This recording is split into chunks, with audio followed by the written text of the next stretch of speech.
안녕하세요. 오늘 함께 읽어볼 책은 마음은 괜찮냐고 시가 물었다 입니다. 제목 그대로 마음에 불편함이나 괴로움이 있으면 시를 통해 위로를 받을 수 있다는 메시지를 전하고 있습니다. 정말 마음 따뜻해지는 책이 아닐 수 없습니다. 저는 개인적으로 정신건강의학과 선생님들이 쓰신 책을 좋아하는데요. 가장 유명한 오은영 박사님이 쓰신 육아 서적들부터 해서 윤우상님이 쓰신 엄마 심리 수업, 서천석의 마음 읽는 시간, 또 하루 10분 내 아이를 생각하다, 그리고 소아정신과 의사인 노경선님의 아이를 잘 키운다는 것은 등 육아가 처음인 저에게 길잡이가 되어주기도 하고 위로가 되어주기도 했던 책입니다. 정신건강의학과를 전공한 선생님들은 어쩜 글도 이렇게 잘 쓰시고 감수성도 좋으신지 모르겠습니다. 적어도 제가 읽은 책을 쓰신 선생님들은 모두 그랬습니다. 수만 건의 환자를 진료하면서 정말 많은 사례가 진료 기록에 혹은 의사들 머릿속에 남아 있을 텐데요. 이분들이 쓰신 글은 그러한 여러 사례들이 녹아있기 때문에 문장 하나하나가 더욱 신뢰가 가는 게 아닌가 생각했습니다. 아무튼 많은 정신과 선생님들이 책도 많이 쓰시고 이야기도 많이 쓰시면 좋겠습니다. 그런데 최근 제가 좋아하는 프로인 유퀴즈에서 한 정신건강의학과 교수님이 나오셨는데요. 이런 말씀을 하시더라고요. 정신과 의사가 자살률 1위 직업이라고. 직업상 자살률이 높은 집단이 있는데 순서대로 의사, 약사, 간호사, 법률가, 호텔이나 술집 종업원, 작가 등이라고 합니다. 이 의사들 가운데서도 정신과 의사가 가장 자살률이 높은 이유는 명확하게 알려진 바는 없는 것 같습니다. 그렇지만 여러 가지 추측이 있습니다. 정신건강의학과에 대한 서론이 좀 길었네요. 정작 책 이야기를 시작도 못하고요. 표지에 이렇게 적혀 있습니다. 시 읽어주는 정신과 의사가 건네는 한 편의 위로. 정작 위로는 시가 하는데 그 시를 소개하는 일을 정신과 의사가 담당하고 있는 셈입니다. 책은 프롤로그 내가 시를 읽는 이유에 이어 1부 나도 몰랐던 내 마음을 발견하다, 2부 모든 관계는 나로부터 시작된다, 3부 이 세상 모든 곳에 나의 자리가 있다, 그리고 마지막 에필로그 그 시와 같은 마음으로 이렇게 구성되어 있습니다. 첫 번째 프롤로그에서는 그는 내가 시를 읽는 이유를 3가지를 밝힙니다. 첫째, 기억하기 쉽다. 둘째, 시에는 보편성이 있어 설득력 있으면서도 따뜻한 위로를 전한다. 셋째, 모호하기 때문에 모호한 시를 읽고 음미하는 과정처럼 내 마음을 들여다볼 수 있다 입니다. 다 그만두고 저자는 그저 시를 좋아하는 사람인 것 같습니다. 좋아하는데 이유를 정해야 할 듯 해서 정했지만 이 외에도 작가가 만들어낼 수 있는 이유는 훨씬 더 많을 것이라는 생각이 들었습니다. 굉장히 논리적이고 이성적인 사람들이 의외로 드라마를 보며 울거나 시 한 편에 마음을 뺏기는 경우가 있는데요. 대학 때 의외로 공대생들이 문학 동아리에 들어오는 경우만 봐도 그렇습니다. 생긴 건 굉장히 찔러도 피 한 방울 안 나올 것처럼 생겼어도 얼마나 감수성이 풍부했는지요. 공감하시는 분 많으시지요? 다시 책으로 돌아와서 저자 황인환님은 현재 여의도에서 정신건강의학과 의원의 대표 원장으로 있습니다.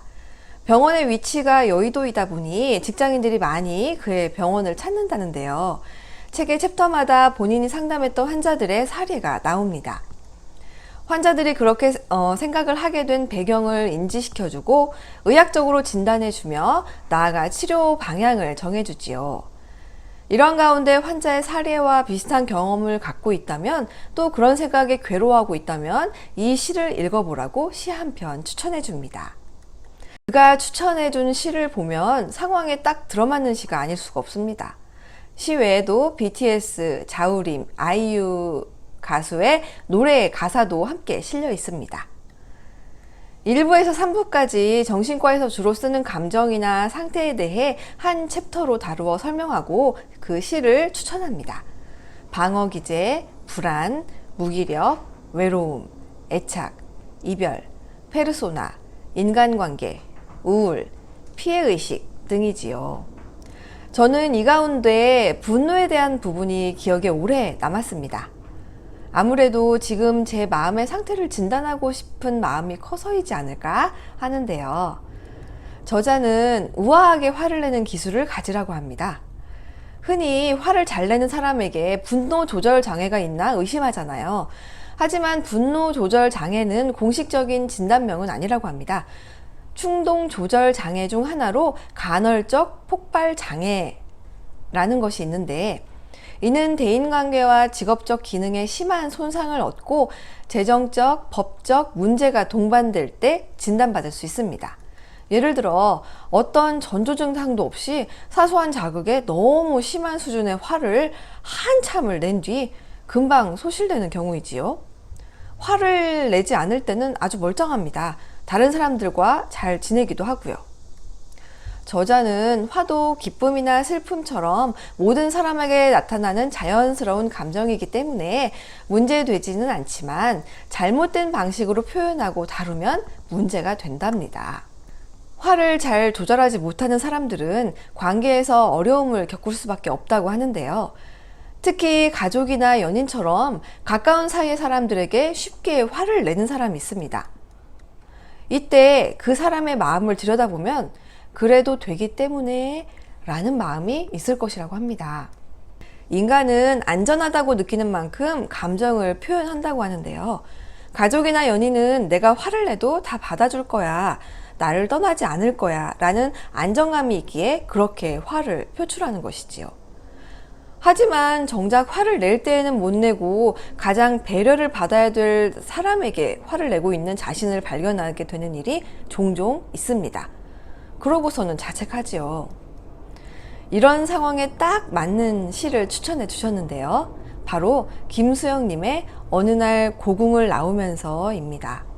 굉장히 긴 시라서 읽어드리기는 어렵고 대략은 이렇습니다.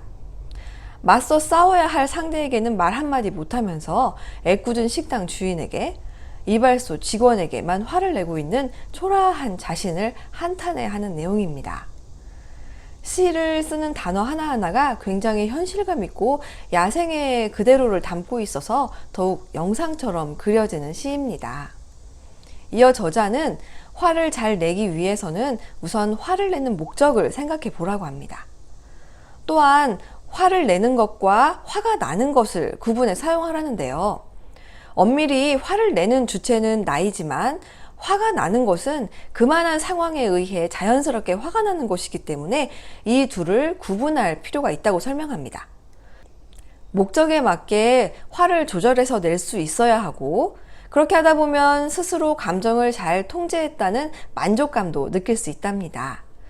그래서 부정적으로만 생각했던 분노라는 감정에 오늘부터 관심을 가지고 그것이 건강하게 피어날 수 있도록 마음밭을 가꾸기를 권합니다. 읽는 내내 온기가 계속 마음을 채우고 있었는데요. 마음에 무거운 무엇인가 있다면 한번 읽어보시기 바랄게요. 다음에 또 만나요.